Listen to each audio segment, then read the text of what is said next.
২০২৫ সালে পানির নিচে থাকা যে আগ্নেয়গিরিতে অগ্ন্যুৎপাত হতে পারে।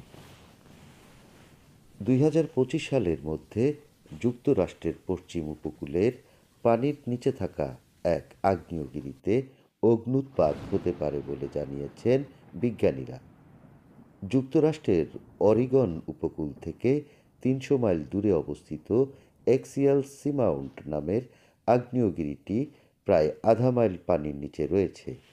বিজ্ঞানীদের তথ্যমতে অ্যাক্সিয়াল সিমাউন্ট আগ্নেয়গিরির আশেপাশের এলাকায় ভূমিকম্পের সংখ্যা আগের তুলনায় বেড়েছে। বর্তমান আগ্নেয়গিরিটি চারপাশে প্রতিদিন ৫০০রও বেশি ছোট আকারে ভূমিকম্প হচ্ছে। শুধু তাই নয়, আগ্নেয়গিরির চারপাশের সমুদ্রের তলদেশেও ফুলে গেছে। ফলে ২০২৫ সালের শেষ নাগাদ অগ্ন্যুৎপাত ঘটতে পারে। আগ্নেয়গিরির চারপাশের সমুদ্রের তলদেশে ফুলে যাওয়ার বিষয়টি নিয়মিত কোনো ঘটনা নয়। ২০২৪ সালের জানুয়ারি থেকে জুলাই মাস পর্যন্ত আগ্নেয়গিরিটির চারপাশে থাকা সমুদ্রের তলদেশ প্রায় ১০ ইঞ্চি পর্যন্ত ফুলে গেছে।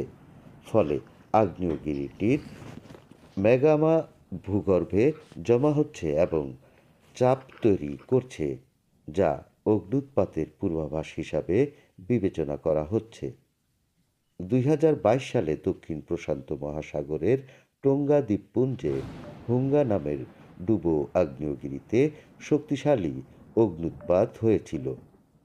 অগ্ন্যুৎপাতের কারণে তৈরি হওয়া সুনামির প্রভাবে প্রায় ৯০ বিলিয়ন মার্কিন ডলার ক্ষতি হয়েছিল। সেই সুনামির বিশাল ঢেউ California, Hawaii, Canada, Chile, Fiji, Japan, New Zealand, Mexico ও পেরু থেকেও টের পাওয়া গিয়েছিল। সূত্র ডেইলি মেইল।